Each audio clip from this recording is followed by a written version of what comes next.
Hi guys. So let us start the next question in the series. Find median from data stream.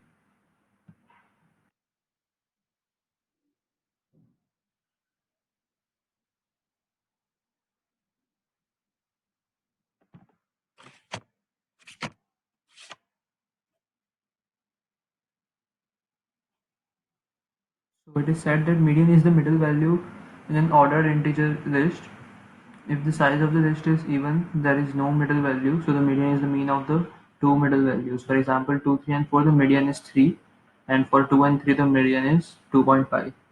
Um, Design a data structure that supports the following two operations: void add number, add an integer number from the data stream to the data structure, and double find median, return the median of all the elements so far. Okay, okay. I think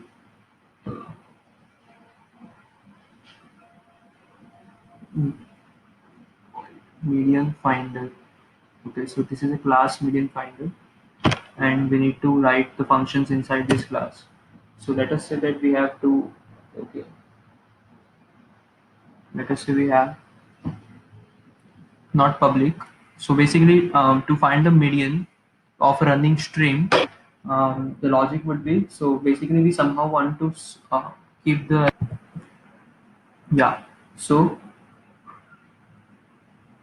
basically, to find the median, we need to keep. So basically, we need to keep the sorted list, right? So we need to keep the sorted list.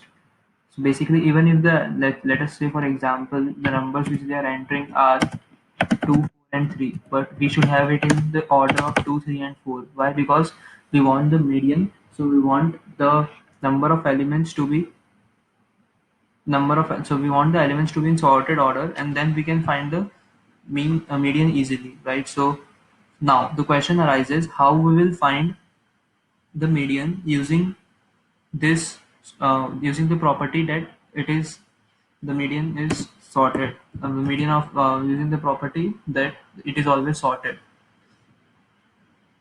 that we have somehow maintained the sorted structure. So basically, to define what the median of the running stream would be, let us define what the median of actually is, right? So let us say if there is an array of size, let us say, yeah, of the various elements in it. So basically, what the median says, the median is absolutely, so the median of an array gives us so gives us the property that if I divide this array into two equal halves, if I divide this array into two equal halves, then the maximum value of the first half minus the maximum value, sorry, minus the minimum value of the second half. This value needs to be as close as minimum as possible, right? So basically, this is what the median is all about. So that's all about the median. But so basically, what we need to so I will repeat it once again. So given an array, if we can somehow divide this array into two parts, so they must be so the elements would be maximum difference can be one in case of odd, right? So there is an array with elements n. So if I can divide it into two subarrays of n by 2 and n by 2 size, so the length of the two arrays which we are dividing it into should be equal, and if the maximum part of first array is less than, or so basically what I'm trying to say that if to find the median, I need to find out the median of any array. So what is the required condition? First condition is to median of any array, so divide into two sub arrays, right? Now, not into two sub-arrays, but they need not be contiguous, right? So now over median of an array, and this is an unsorted array. So now the point is, what is the definition of median? We are trying to get a feel of that. So we are saying take an unsorted array, divide this array into two sub-arrays. The two conditions that we need to satisfy is, first, length of the left subarray should be equal to the length of the right subarray. So let us say we are dividing it into two arrays, left and right, right? And second condition that we need to take care is that the max element in this left subarray, this should be less than or equal to the max element on the right array, right? So if we can successfully do this, if both the conditions are satisfied, then the median is nothing but max of left subarray plus, sorry, over here it should be mean, plus mean of right subarray divided by 2. That is the median. So this is the entire definition of median, and we will be using this property of median to find out the solution for our case. So basically, when I said that we need to divide the array into two subarrays, so which and so basically we get a feel that whenever, so this condition is satisfied if we divide it into two equal half. But to satisfy this condition, what it means that the left subarray should contain all the elements, all the so all the smaller elements, and the right subarray should contain all the larger elements. Why? Because the small minimum of the smaller, maximum of the smaller should be less than, will always be less than the minimum of the larger. Now, what do you mean by smaller and larger? So, take n by 2 smaller elements and put it them into left subarray, and the rest remaining n by 2 larger elements, put them in the right subarray. So that's why then only we will satisfy this condition along with this condition, right? So how we will keep track, now the question is how we will keep track of this fact that we need to maintain this, right? So we will keep track of this fact. We can use the fact, so we will be using two heaps to solve the question, right? Two heaps. So the first heap will keep track of the first subarray, so that will be a max heap, right? And they will be storing all the minimum elements over there. And second will be a mean heap where we will be storing all the larger elements, right? So now um, yeah, so let us now dive into the code and see how actually are we implementing this max heap and min heap logic to find out the median. So let us say we have two heaps, so we can use priority queue, which is also a heap, priority queue, which is a implementation of a heap in C++, HTL. So now, yeah, first of all, by default it is a max heap, so yes, we need one max heap. So let us say yes, this is a max heap. So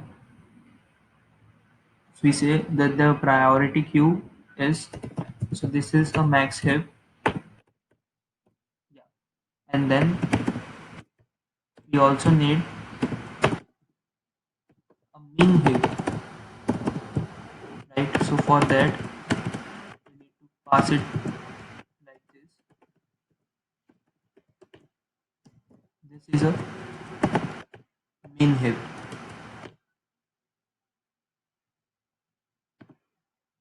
sorry, this would be my min heap, because also this is implemented as a max heap, but okay, so let me rename it as left part and right part, so that would be more clear, because we just said that we need to divide it into two subarrays.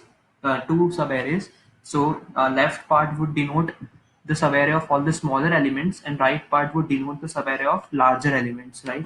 So whenever we come over here, so we will say how we will initialize it while the left part is not empty. So whenever we are creating a new object, we will say, so I think there is no, we do not need to initialize it, or okay,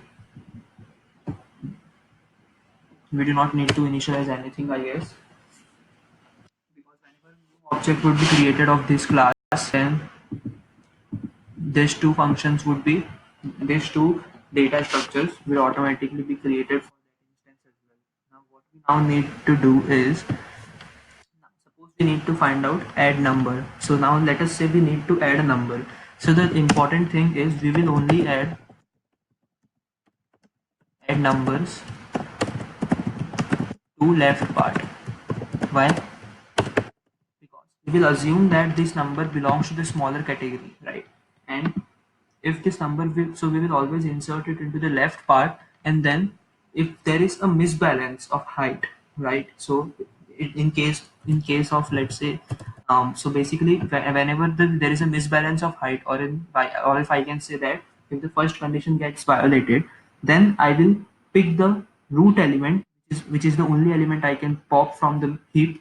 So I will pick the root element, which is the maximum so far in the left part. So if you see, this is a max heap, so it will give me the maximum of the collection which we have, and then I will insert it into the right part, right? And once I insert it into the right part, what I will check for is if there is any misbalance of the length constraint, then I will pop the element from the right part, and then I will push it into the left part.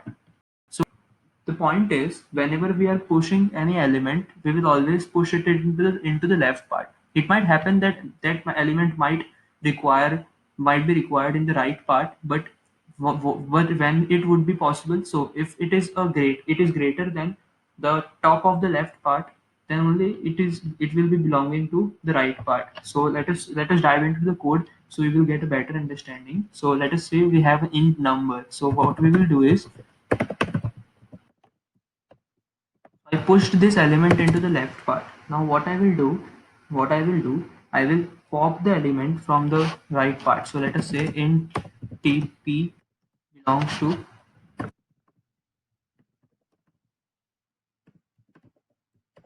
the top of the left part, and let us pop this element, right? And now we need to insert this element into the right part. Right.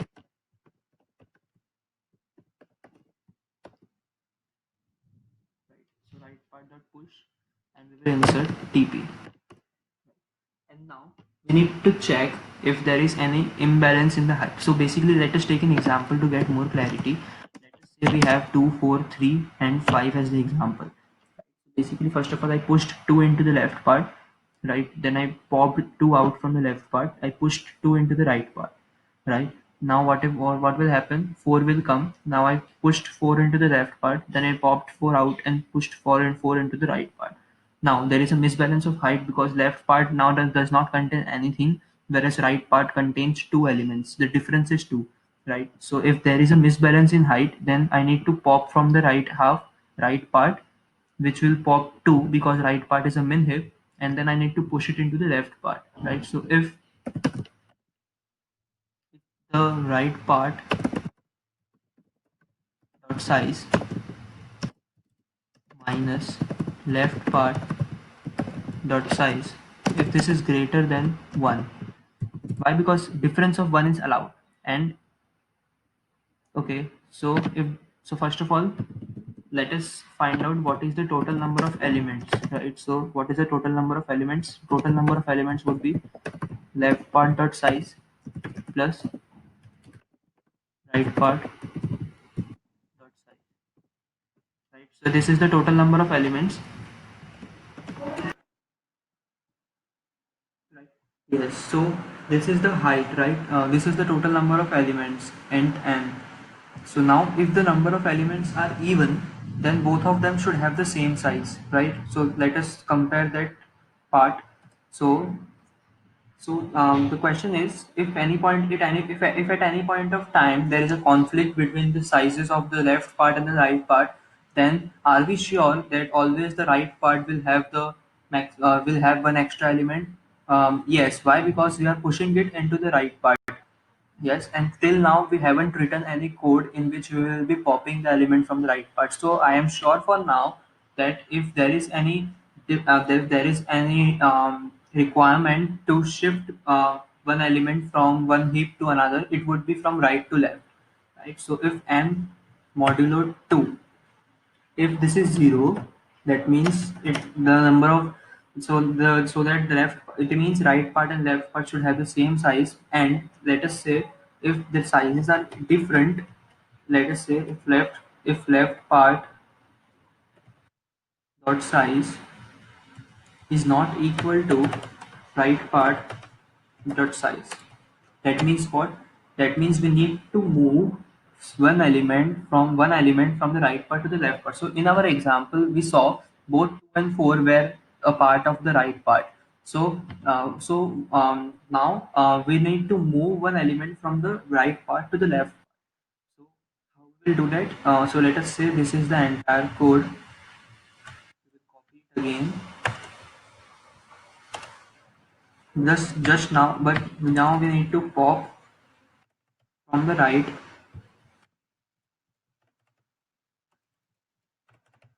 and push into the left. Right. So this is one condition. So another condition would be else if n modulo 2 is odd, and so if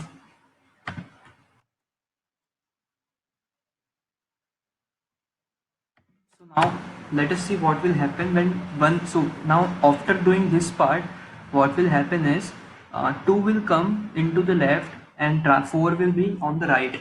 Now when the next element 3 comes, this 3 we will be pushing into the left, then we will be pushing popping the 3 out and pushing 3 into the right. And then so at any point of time there are elements.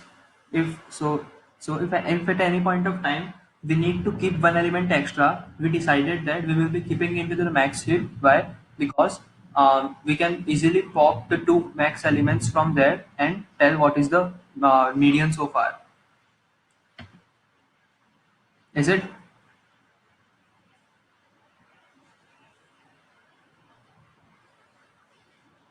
No.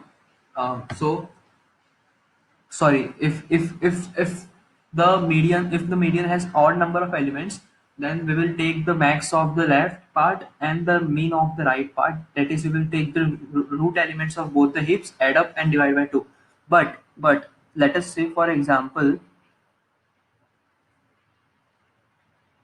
oh, I'm sorry. If there are odd number of elements, then the answer would be the. I'm really sorry. So if there are odd number of elements, the answer would be the root of the top of the right part, right? And if there are even number of elements, then these conditions will apply. The max of left part plus mean of right part divided by 2. So if n is odd, then we cannot have such condition, right? So if n is odd and we know that one element will always be in the right part, so we do not need to check this condition. So we just need to check one condition, that is whenever n number of elements are even, that means we need to push one element from the right heap into the left heap.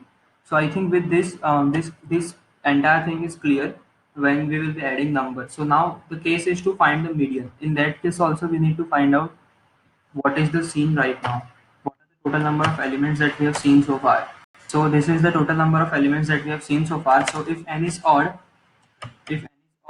then we need to just simply return right part dot, and if number of elements are even, then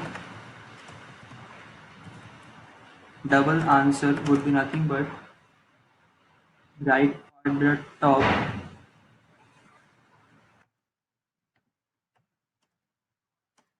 plus